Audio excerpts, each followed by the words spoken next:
littermate syndrome. So you've done it. You've made the oopsie. You brought in, you adopted two. You talk about a little bit about getting them acclimated to the home. And what about, should they share a crate? I'm playing devil's advocate. I know. Should they share a crate? Should they share a dog bowl? Should they share everything? Share.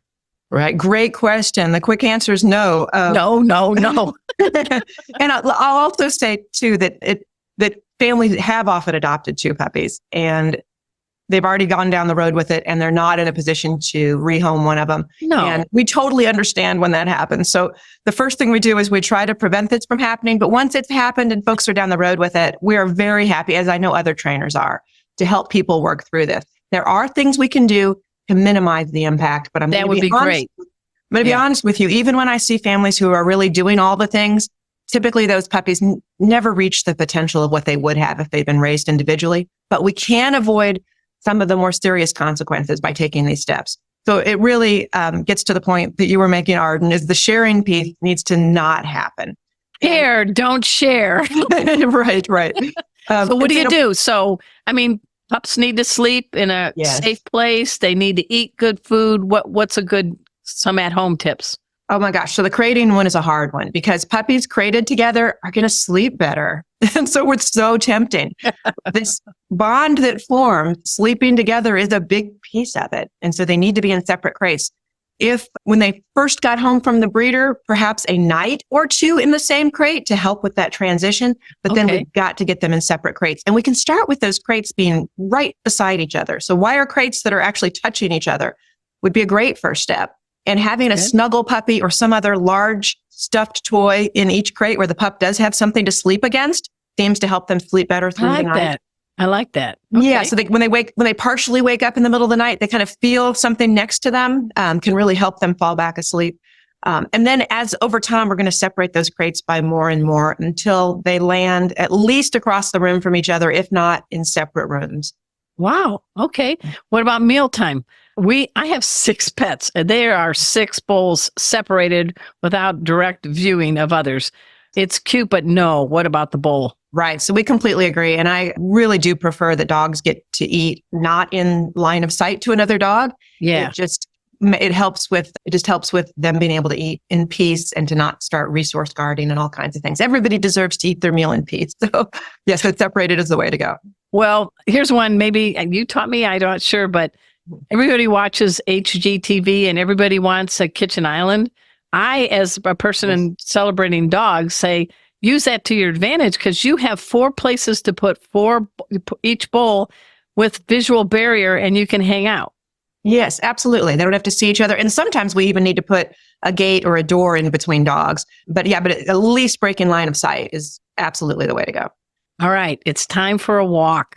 Yeah. What do we do and what shouldn't we do? Yeah. So they do need to be walked separately. So occasionally they could be walked together, but the bulk of the time needs to be separate. And I think this is one of the keys. So I mentioned that we see these littermate puppies come in and both as puppies, adolescents, and as adults. These littermate puppies that are raised together have fear issues with being out in the big bad world. Yeah. And, we're just conjecturing as to why that happens. But my conjecture is they've become so reliant, so deeply bonded and so reliant on each other that going out into the big scary world without the other one, they're going to experience anxiety and fear. And I think a piece of it is that they haven't bonded with their human as deeply as the puppy that was raised as a singleton. So what can we do to strengthen our bond with each one-on-one? I think adventures are huge. So taking that puppy out on an adventure, of course, neighborhood walks are an adventure, but an even better adventure is going in the car and going somewhere else to a different park or somewhere else you haven't been, or to training class. Absolutely. So that pup goes out with his person and learns to rely on his person for confidence and for safety rather than his littermate. And he can then go out alone with his human and stand on his own 4 paws and feel confident. So you said this is kind of, you're looking for more scientific studies, but it's something that's really being well identified among professional dog trainers and folks. So is it kind of a hot topic at conferences now? It is to some degree because we share anecdotal experience, but the thing that always gets brought up is can't wait for a study to be done because we want some really good data on this to help out. But it's widely accepted in the canine professional community, and, clear recommendation to not take 2 puppies. And many, many breeders are now hearing about it and are in shelters and will refuse to adopt out 2 puppies to the same family. So and I think that's going to be the best thing that can happen to really help prevent this issue, is when the folks that are placing puppies really recognize this. So I know you had a corporate life before. Yes. And you can mention the company, glug, glug, glug, if you want. It's not booze. It's what was PepsiCo, yes. So transitioning, I mean, you are one of the foremost authorities on dogs and training, but you have a special affinity for puppies. Why? Yeah, I do, because I've seen as a trainer the difference that it makes when we raise a puppy properly and do the training that every puppy deserves. It just makes them not only a more pleasant dog to live with for the humans, but it improves the dog's quality of life, right? A dog that's well-behaved gets to go places with his people. He gets to be out in the house when visitors come over, right? He's going to go for walks more because he's a pleasure to walk. So that's really why my passion lands primarily on puppy training, is that I see the impact it can have on the dog's quality of life, as well as the families. And littermate syndrome is something you're addressing at What a Great Dog. But what are a couple other maybe creative puppy classes that you offer people may not realize? Oh, yeah. So we have a specific puppy preschool where the puppies come. And again, littermate puppies would need to come individually, where puppies come to preschool and they get exposed to all kinds of novelty. Because as you know, during that critical socialization period, when those puppies are very young, it's really important that they go to new places, they meet new people, they see new dogs, they see novel items, They're they hear sponges, sound. aren't they? Oh, absolutely. And that's the time for them to learn that there's a lot of variety in the world, a lot of new things, and that none of it's anything to worry about. Because confidence is the number one thing we're looking to build with those puppies. And we have far too many dogs these days that have anxiety, especially separation anxiety, right? Oh, absolutely. And it just feels like almost every year we're seeing more and more dogs with separation anxiety, with leash reactivity, all kinds of behaviors that stem from anxious behavior or fear behaviors. Well, you're one of the folks that's a solution provider. So everybody, I really want you to check out What a Great Dog. Maureen, tell us how we can find out more about y'all. And I know you do some great things on social media.